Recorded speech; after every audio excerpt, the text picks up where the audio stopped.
The following is a production of the Lance J Radio Network and Best in the World Sports, a division of Definitive Visions Multimedia. The opinions and views expressed are strictly those of the host and do not represent the views of Lance J Radio Network.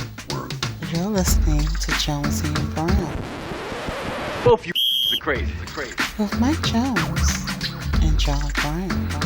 Ladies and gentlemen, welcome to the world famous Jonesy and Brown Show, where we talk Philly sports. I am your boy, John Brown. By my side is my partner in crime, Mr. Mike Jones. Who? Mike Jones. Oh, what's going on? What is happening, brother? Oh, man, I'm good, man.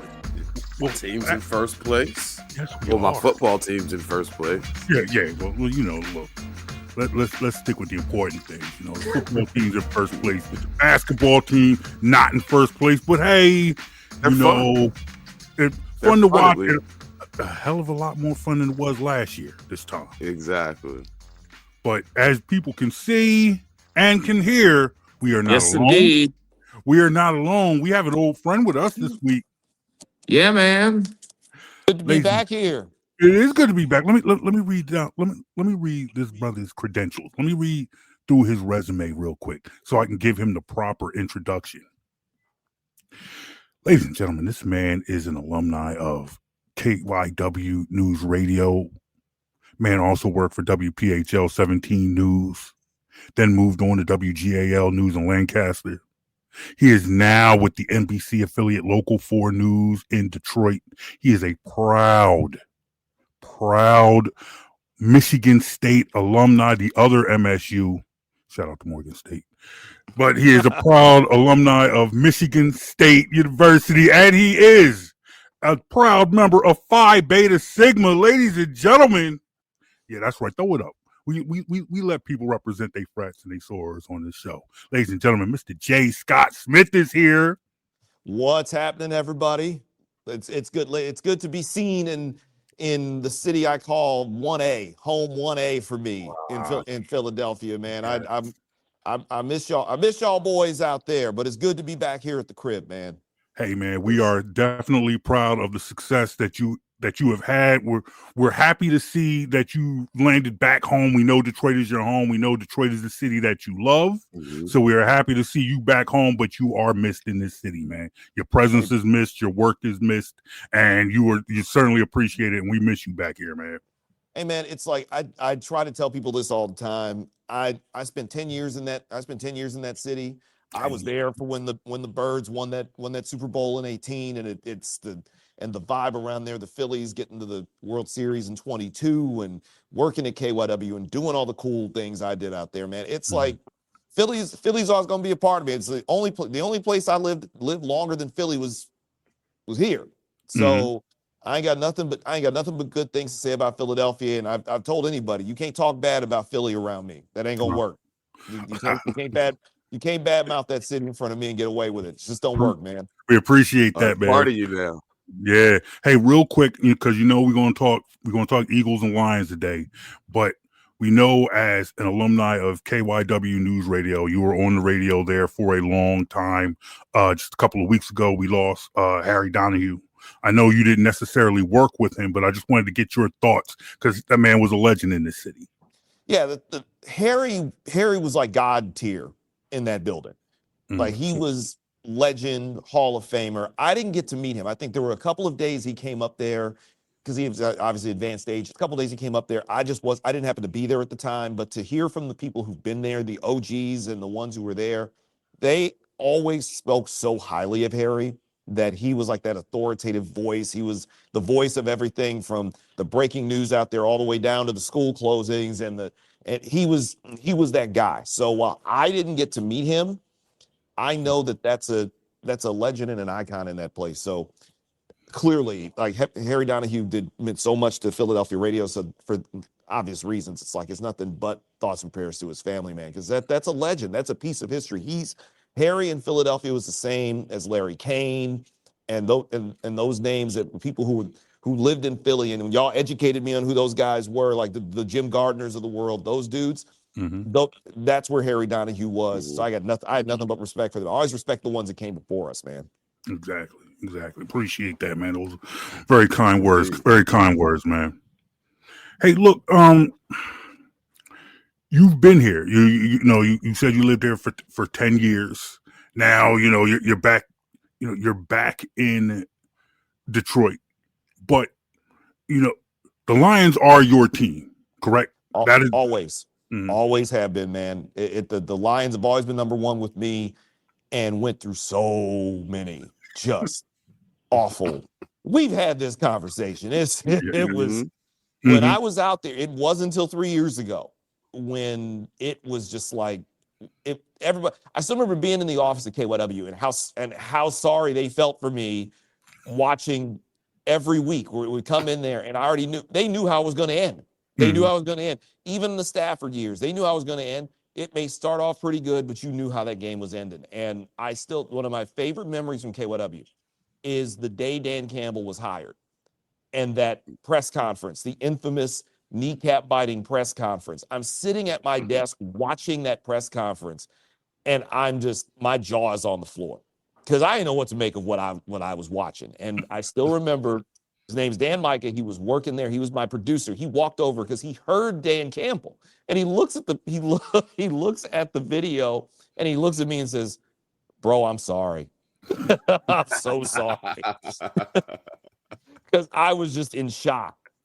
And it's wild. Shock in a good way, or were you like?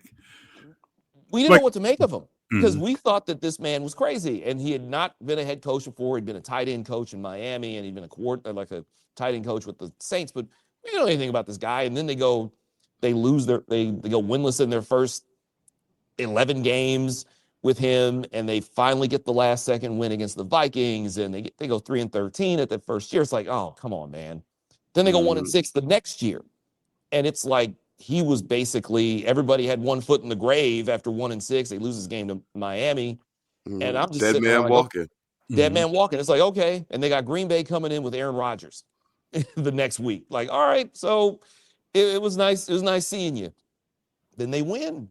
I'm like, all right, so they 2-6, fine, cool. Then they go to Chicago and win there by 1 point over Justin Fields. Like they just barely beat the Justin Field Bears by 1 point. Like, all right, Bears ain't no good either. So they at least they're up to 3-6. It was a game where they went to the Meadowlands.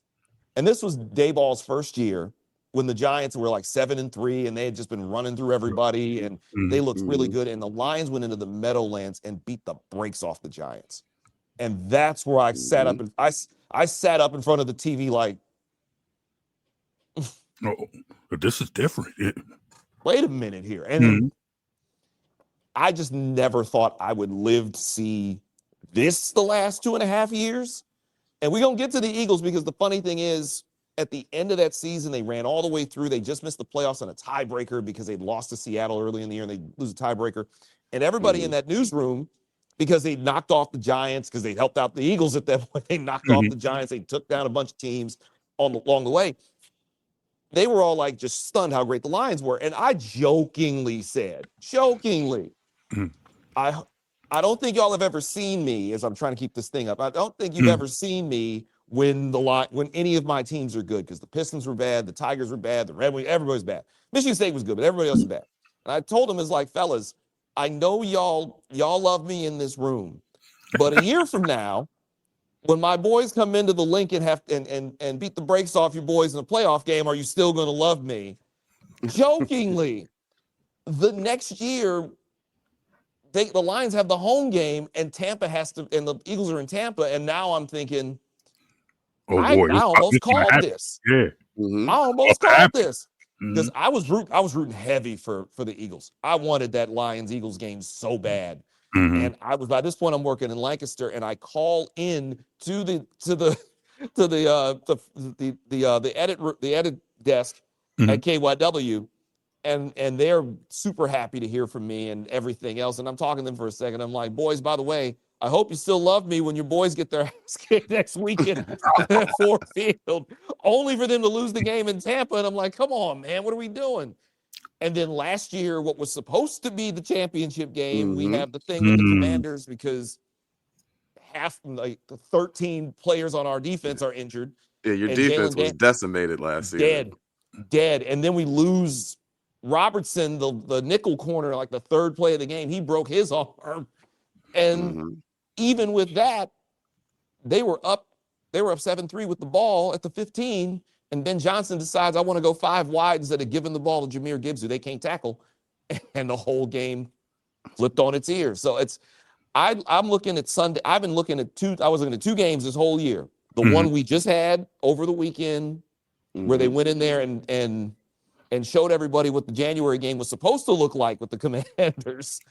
This one on Sunday. And I called this as like, it's like when your brother and your best friend got a scrap and you have to sit there and kind of watch it, because that's what this is with the Lions and Eagles. I got so much respect for what the Eagles have done, them winning that Super Bowl last year, everything. I got nothing but respect for that franchise. And I think that's been the running theme this whole week with the Lions, is that they ain't talking crazy like everybody else does to the Eagles. They go in like full on.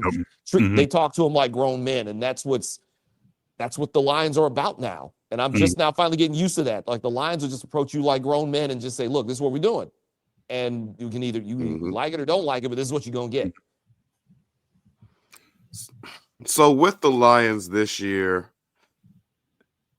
in recent weeks, the head coach took over play calling. Is there a noticeable difference with that, or is it just kind of a feel thing? What's going on with that?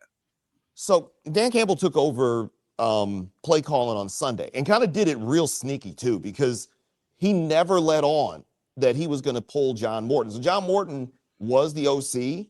He'd been like a quarterback coach with the Broncos. He called plays for 1 year with the 2017 Jets, which that's not exactly a glowing resume, but he had worked with the Lions before. He was a part of that group in 22 when they made the first turnaround. He was an offensive assistant. Thinking, all right, he might be able to, he knows the players, he knows the offense. He can kind of make this happen. And it just wasn't working. They were a step off. They were a step slow. And it was noticeable. They lose that game to Green Bay that first week. You could kind of write it off that maybe they were kind of getting used to each other. They lose the game in Kansas City, which was not ideal. And then it's the Minnesota game 2 weeks ago where the Vikings, I'm sorry, but no, you ain't, no. This is the worst Viking team in 15 years. You don't lose at home to that. And the way that they lost, they were a step slow. You've got all these offensive weapons, and it seems like he was being extra conservative, where Jamison Williams is not getting the ball. He's being treated as a decoy. And you've got Amon-Ra St. Brown seems to be out of place. They're not, you're using you're not using David Montgomery and Jahmyr Gibbs. There's all these different things that were missing. And Dan Campbell had been hearing people complaining and wanting Morton's head and everything else, but he kept saying publicly he had his back. And then he pulls up in DC on Sunday holding the play sheet, the play card, yeah, wearing the glasses, doesn't tell anybody that he's calling plays. He just left it up to people to figure it out. And they spent that whole week with him preparing to call plays, and it was noticeable. It looked so much more like the last 2 years on Sunday, where he made it a point to get other guys involved, to get J-Mo involved, to run the two running back set with Montgomery as the lead back and Gibbs split out wide as a receiver, almost like kind of like a Darren Sproles setup, where he's out there as a wide receiver on some plays running as an extra slot with St. Brown. So you don't know who's coming. Are they going to go straight to Montgomery? Or are they going to throw a crosser over to St. Brown? Or here comes Gibbs on an end around, he gets it. But he's also quick enough that they'll use him out of the slot. He's like a fourth receiver out there. It looked markedly different. They went from scoring 24 the last 5 weeks, and they scored 44 in Washington. So it's a noticeable difference, because Dan Campbell knows that offense better than anybody other than maybe Ben Johnson, but he knows that offense extremely well. How quickly did you pick up on it? Were you watching the game? You saw how the offense was flowing, and you're like, hey, whoa. Something's up here. Yeah, something's different here. Something's up here. The first time J-Mo got hit with a crossing pattern pass, because they hadn't normally been running those crossers to him. They were always sending him downfield and trying to basically kind of pull one safety away, maybe get an extra cornerback, and then just go short to St. Brown, short to Laporta. When J-Mo starts running crossing routes, And of course, with his speed, if he catches him, you have to tackle him immediately, or he's 15, 20 yards down the field. When I saw that, and when I saw that it was first quarter, I looked in that backfield and saw Montgomery, and then I looked down and saw Gibbs in the slot and said, that ain't John Morton. that ain't Morton. What the hell's going on here? And then that's when they go to him putting on the glasses on the sideline, and then it started all kind of coming in, because I was listening to the radio call of the game for obvious reasons. I was listening to the radio call of that game and not exactly the Fox call. And even Dan Miller and Lomas Brown, who called the game, were kind of pointing it out. Just like, it looks like Dan Campbell might be calling some of these plays here. And then it became pretty clear what was happening and what was going on there. Now, I know you still follow to an extent what goes on here in Philly, and you know that there have been. We're kind of in a similar situation where fans and even certain players seem to be a little bit frustrated with the way the offense has been playing, the way the play call is playing. Do you see similarities in the two situations? To a certain extent. The Lions don't have like a player who's expressing any discontent, because if there were a guy that was going to be pissed off, it was going to be J-Mo. He just signs the extension at the beginning of training camp, and they're not throwing him the football nearly as much. He had one game where he got off earlier in the year, and then he had a game where he had no targets. And it was like, you can't let that kind of an offensive weapon have no targets. But you didn't hear a peep out of him, because one of the things they love about J-Mo out here is that he's super goofy, but he's got world-class speed, and he's tough. And his whole thing was, fine, I'm not getting the ball, so I'm going to be downfield blocking. If you watch a lot of the highlights of a lot of the Jahmyr Gibbs runs or the long plays to St. Brown, look for number 1 in blue. He's usually one of the lead blockers, and I think the Lions even put out a video of him running crackbacks, and even in DC, even as he's catching these passes. He's kind of kept his mouth shut and just went in there, and basically his teammates are the ones who are saying, we need to get J-Mo the ball. Why aren't we getting J-Mo the ball? What's happening here? We need to get one the ball. That's their whole thing, and now they're finally doing it. I know the A.J. Brown thing is coming up, because we were just talking about it in the office earlier. The A.J. Brown thing, that makes me nervous, because I'm thinking at some point he's going to have a get-off game, and I would much rather he not do it against Detroit. But that's the one, a lot of the similarities with how these teams are regarded. A.J. is the biggest difference between us and them. I will say the conversation about Jalen Hurts and Jared Goff is very similar. The conversation about the offensive lines is very similar. The defensive, now, I will say the Eagles have a better overall defensive line, while, at least for now, I would say the Lions have one great player on the defensive line. The whole Birds line is incredible. So that's the thing that makes me nervous about Gibbs, and even more so Montgomery. But it's the A.J. thing. That's the one thing that I'm trying to figure out. Every time I look up this brother's, and he had a couple of games where he got some catches, and he's still kind of doing his whole deep philosopher thing with the book. I remember that from last year. The book, the book with the philosophy. He's reading books on the sideline and kind of doing that. That's one thing that I will say that the Lions tend not to, is the Dan Campbell era Lions. That's not a thing. Like that sort of thing gets wrapped up pretty quick. Like if you got a problem, it ain't spilling out publicly. It'll happen on the low. We'll do it like grown-ups, and then that's it. That's where I see the one difference. I will say this, though, in comparing the two situations with Detroit, yes, Jared Goff, we all know his limitations as a quarterback, but his strength is in the pocket distributing the ball to his playmakers. The Eagles' offense, however, like we've seen them when they're at full strength, clicking on all cylinders. That's the NFC Championship game and Super Bowl last year, where you're putting up 40 points and looking like no one can stop you. But the quarterback's strength is not necessarily playing that style of football every game. So it will tend to receiver frustration a little bit more than playing with a guy like Jared Goff. Oh, yeah. Jared Goff, you're worried about him not showing up in the big game. And the other thing the biggest worry we've had this year is the offensive line, because while they're still really good, they're not as good as they were last year, because Frank Ragnow retired. Yep, Ragnar retired. Kevin Zeitler, we kind of forget about him. He goes to the Tennessee Titans to be closer to home.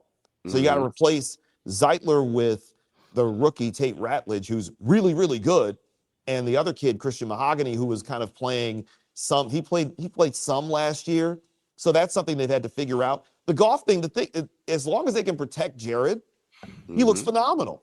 Because he's not getting out of that pocket. I jokingly will call him during games crazy legs when he decides he wants to run he goes off of one of his 4-yard runs for a first down, and we're all just praying to God that the man just gets down as soon as he gets into the open field. Do not get hurt. The thing I see with Jalen, he's got that strong arm. He can run. He can do all these things. But it seems like there's something, even in the games they win, it seems like there's a step off. I'm never going to question his ability to win big games and come up when it matters, because you're a fool if you think that he can't win. I spend just as much time to battle in these clowns, because the Eagles always been my second team anyway. Going back to Randall Cunningham and Jerome Brown and Reggie White, I was like, that's when I was a kid. So I'm always going to be there. Seeing what Jalen is, it's like he's got this ability, but it seems like they're a step off. When they're on, they're largely unstoppable. But there has been, even in the games they've won, where it's like, I don't know what's going on here. And it's hard to figure. The Lions is pretty simple. If you give Jared time and you protect him, he's able to run those play action passes, because they ran a 51% or some crazy number out of play action sets, where if he's turning and showing that ball to Gibbs with Gibbs's ability, you have to account for him getting the ball. And then that's when you look up, oh, there's J-Mo down the field. Hey, there's St. Brown riding. Oh, look, there's Sam Laporta. Wait a minute. Here's Khalif Raymond coming around someplace else. Got a tight end named Brock Wright. I don't even know who that is, but he just happens to be open and he's catching a touchdown pass. That's what they do. Oh, it's so funny. Like when Brock Wright scores a touchdown, it's from like 2020. It was from 22, where he scored a game-winning touchdown, and Dan Miller and Lomas Brown didn't know who he was. So he scores the touchdown, and Dan Miller yells, "That's a touchdown for Brock Wright." And Lomas Brown says legit, "Who?" And he's just like, and Dan Miller yells back, "Brock Wright." So now that's a thing. Is that it's just Brock? They should put "who" on the back of his jersey. Nice. But that's the thing, is that they've got the kind of players where when it's clicking, they're an offense that you can't stop, but you have to protect Jared Goff. If they can't protect him, they're out here losing games to the Minnesota Vikings and letting the Bears hang around, or maybe not the Bears, letting the Browns hang around for 2.5 quarters and things like that. So that's the biggest difference for the Eagles. They're always going to have my respect, because I've seen what that looks like when they're hitting on all cylinders, and I want no parts of that on Sunday. I want one more week of them kind of being a little, and then they can get back down to business after that, because it makes me nervous, man. No, I understand. But look, I feel like the way that last season ended with the way the last season ended, Eagles in the Super Bowl, and unfortunately the way the season ended for the Lions, I feel like people tend to forget that the Lions were the number 1 seed in the NFC. 15 wins. 15 wins, 2 losses, 11-1 versus the NFC. They were the team to beat. Now, you had touched on it earlier that Lions ended the season with a lot of injuries, and the Commanders were able to kind of take advantage of that in the divisional round. But coming back this season, 6-3 on top of your division. I want to thank the Eagles for that, by the way. Do want to thank the Eagles for that one. And the Dallas Cowboys for somehow being able to tie that team and not beat them. So we greatly appreciate that in Detroit. Well, look, man, that was a Super Bowl for the Dallas Cowboys fans. They're still talking about that tie. Dallas Cowboys fans are walking around with their chests poked out, talking about how is it that y'all only scored 10 points against the Packers when we scored 40. I'm like, how are you bragging about 40 points in a non-win? But you scored 40. You also gave up 40 at the same time. You also gave up 40 and didn't win. but nonetheless, I guess my question to you is, as fans looking at your Lions team this year, do you believe that the Lions are the team to beat? Is your confidence level where it was in the Lions last year? It's It's high. It's not as high as it was last year, but that's only because I don't think we've seen what they can fully look like. That's the thing that gets me. Like last year, especially before Hutchinson gets hurt, and then they start. And when Hutch got hurt, they didn't miss a beat. That was the crazy thing. As good as he was, they went and got Za'Darius, and they were still very, very good. But then it was like each week, one by one by one, Anzalone goes down and comes back. Lose Rodriguez. We're losing all these different dudes. It was tough. Even with the 15 wins, I honestly thought if the Lions had half their defense against Washington, they win that game going away. The Eagles would have been a problem because I think about it in retrospect, the Eagles were just, they were on it. They were just, they were on. And the thought of them coming into Ford Field for the biggest single game in the history of Detroit, the city of Detroit in football, and having the Eagles come in there and possibly wear the Lions out, I think about it, I was like, yeah, I don't know how I would have handled that one because I was in Philly watching that championship game and I was in Philly watching that Super Bowl. I would have really had to, that was a struggle getting through those. This year, it almost feels like they're going to be better in a month toward the middle to end of December than they were earlier this year. They're probably they lost 2 games last year. They've lost 3 now. Looking at the rest of their schedule, there's probably 2 losses, maybe 2, maybe 3 max the rest of the year. They might go into the playoffs with a worse record and be a better team. And that's what I'm thinking of. That's what I'm thinking right now. Because outside of the Eagles are the best record, there's not one team that really stands out to me. I know people will bring up the Rams and bring up Seattle and everything else. They're going to cancel each other out. And yes, this is part of me just being that guy in Detroit who never was a fan of Matthew Stafford. I welcome the Lions playing that team again because ever since the Lions were actually worth anything, he can't beat them. And it's like that's the he can't beat them. It's like how he was in Detroit. Whenever there's a good team in front of him, magically he can't win. So it's just like I'm used to that. I'm not afraid of them. And if anything, the 2 teams in the NFC that make me the most nervous are the team that the Lions are playing on Sunday night, Philadelphia, and the Seattle Seahawks. Because for whatever reason, Seattle has always had this weird mojo on the Lions. So it's those 2 teams that make me the most nervous. I ain't scared of any team in the NFC North. I ain't scared of any whatever comes out of the NFC South, likely Tampa. You already saw Tampa got packed up and sent home when they came in here the last time. So Tampa don't make me nervous at all. It's the Eagles and the Seahawks. Those 2 teams make me nervous. I think because of my respect for the Eagles being the defending champ, that's who I would say is the team to beat. But again, it wouldn't shock me at all if the Lions ended up with the number 1 seed or Seattle ended up as number 1 or possibly the Rams ended up number 1. None of that would surprise me. So let's get into Sunday's game. Now, it's been a minute since you've been on this show. But Jonesy and I have created we've made an edict.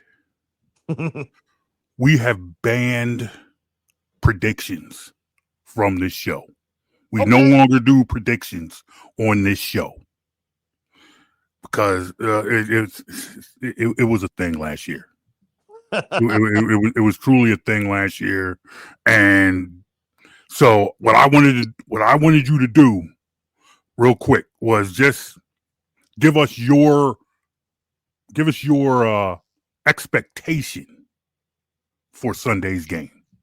My expectation for Sunday's game is this is probably going to be violent on Sunday. That's a good word. That's a good word. We like that word here.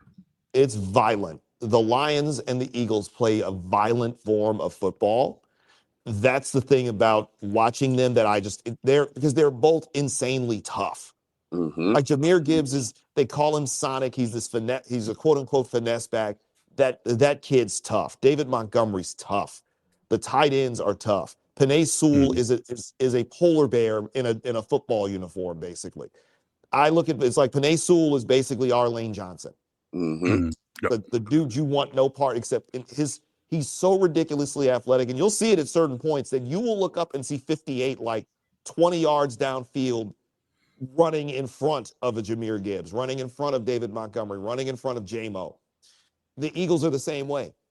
Where Saquon, it's like Saquon I feel that the Lions' defense, the secondary is the thing that makes me a little nervous because they're still kind of working with a no-name secondary because Kirby Joseph's probably not playing. And Mhm. outside of Brian, like a Brian Branch, Saquon Barkley meetup would be rather fun to see because those two dudes are mad violent. Mm-hmm. They're gonna hit people. J-Mo is tall and skinny, and he's tougher than a Timberland boot, man. He takes hits, he runs out, he blocks, he does a lot of things. So that's gonna be one of like that 10-7 game in Green Bay. Mm-hmm. The way the offenses are with the Lions, you could see a game that's 10-7, you could see a game that was 34-31. And it would be just as violent as possible. And dudes are going to be getting hit. That's the thing that's going to be the big part of that. No predictions on scores, as I'm not a big fan of prediction radio either. I'm a big fan of the predictions on scores, but the thought that they're going to be out here like they're going to have their hitting shoes on Sunday night. That's Philly and Detroit. Like if Philly and Detroit met up in the streets, that's kind of like what this will be with Philly and Detroit on Sunday night. All right, man. Hey, real quick, for those who were a fan of your work here in Philly, people who still want to follow you, still want to keep up with you, how can people reach you? So I'm still on the social medias. I'm still Real J Scott Smith. It's all one word. Real J Scott Smith, spelled JAYSCO, 2 T's, SMITH. I'm J Scott Smith on Twitter because her mama named him Twitter. His name is still always going to be Twitter. I'm always on there during games. I'm going to be on there Sunday night. I just recently, it hasn't become fully official yet, but I just recently got promoted to weekend anchoring. So Saturday and Sunday mornings are where people can see me on the desk, and I'm still out in the streets this week. I actually got of course, clickondetroit.com is where you can go to see all of our work. Plus, you can even watch, if you want to see what news is like in Detroit, feel free to check us out. I'm working on actually just did it today, we're starting a series on the Detroit Pistons because I also do some sports feature stuff along with the news and everything else. I did a list of features on the Tigers over the summer, and now we're starting to do some stuff on the Pistons. George Blaha is the Pistons play-by-play man. This is his 50th season calling Piston games on radio or TV. Basically, George Blaha is our version of Merrill Reese. Like George can go anywhere. He's good in the streets out here. He is he's the living legend, George Blaha, one of the nicest guys in a basketball encyclopedia. I got to sit down and talk to him today. That's going to be running because he just went into the Hall of Fame. So that's going to be happening in the next couple of weeks. I got something coming up with John Mason, Mr. Detroit basketball, the actual voice of the whole Detroit basketball in the arena. Most of y'all don't know, John Mason was the voice of Detroit mornings on radio for 20 plus years before the Pistons brought him in 25 years ago. So it's like, yeah, a whole generation of us woke up with him on the radio. It's like you think of Miss Patty on WDAS, that's John Mason. That's John Mason on 105.9 here in Detroit. He was on WJLB. So click on Detroit.com to check that out. You want to holler at me? It's Real J Scott Smith on Instagram. I'm on TikTok at Real J Scott Smith. And on Twitter, I'm just J Scott Smith, man. And again, nothing but love for you guys. My podcast, JSC Radio, the archived episodes are still there. And at some point, if need be, like I don't know, if the Lions somehow end up in a Super Bowl somehow, I'm blowing the dust off the mic, and I got to get back in there. Nice. They're gonna need that. The podcast streets need you, brother. The podcast streets definitely need you. If we ever get that Eagles-Lions playoff game we're looking for, we're going to have to talk to you again. Oh, yeah, definitely. Oh, absolutely. Because there's still that part of me that still thinks about 1995 and what happens when we went out there the last time. Hey, just real quick, because I know you're strapped for time, but what happened in that game? I don't need to bring that up. You know what happened out there. I got to talk about that. That was I just got that out of my head the last couple of years. Fair enough. My frat brother Lomas Brown said that he wrote a check that unfortunately the Lions couldn't cash that day. So now we had to live with that one. But I've always got nothing but love for you guys out there in Philly. Like I said before, you cannot say a bad word about that city in front of me and think it's going to stand. It will not happen. Philly made me who I am in a lot of ways, and it's why I'm on TV out here now, is because of the work I was doing at KYW and at PHL. So, hey man, if any chance I get to come back there, I'll be back there too, because I got just as much love for that city as anybody, man. Well, definitely. If you come back out here now, you making that good weekend anchor money. You can take me and Jonesy out to lunch or dinner sometime. Treat us to a meal. We would definitely appreciate that, man. What's funny is that George Blaha has been in the game so long. It's like he has spots, and he straight up recommended to me, like, next time you go to Philly, there's a couple of Italian spots in the South Philly that you need to check out. Giving me names and everything, man. So I'm like, I'm always trying to get back out there, dude. Look, man, don't threaten me with a good time. You want to go for Italian down in South Philly? You give me and your boy Jonesy a call, and we'll come through and we'll make sure everything's legit. Anytime, brothers. It's like, again, thank you so much for this. Philly, I got nothing but love for you, and I'm rooting. It's always go Birds, except on Sunday night, because I'm sorry, I can't do it on Sunday night. I understand that's not good enough for us. The streets here won't allow me to walk out here. Certainly, I certainly understand. And you still get a lot of love. J. Scott Smith, thank you, good brother. Hey, man, anytime, man. It's greatly appreciated. Thanks for having me on once again. All right, man. Once again, that is J. Scott Smith of Local 4 News, the NBC affiliate out in Detroit. Jonesy, real quick, let's get on out of here. You got any final thoughts? I think it's going to be a fun game this weekend. I think he used the proper word when he said violent, because both of these perked up as soon as I saw that. Both of these teams like to play a bully style of football where they run the ball. They want to hit you on the lines. Mm-hmm. So it's going to be a fun game. And next week, when we have a little more time, we're going to really dig into what's going on with this AJ thing, because I have thoughts that required more time than we had tonight. Understood. We'll get into it. We'll talk about it. Ladies and gentlemen, you let us know what you think of today's Jonesy and Brown show. You hit us up on Facebook, Instagram, X at Jonesy and Brown or at BITW Sports. Remember to download this podcast wherever you get your podcast. I got a page full of links. Just go to BITWsports.com. Ladies and gentlemen, this has been the world famous Jonesy and Brown show. My name is John Brown. That's Mike Jones. Who? Mike Jones. We out, y'all.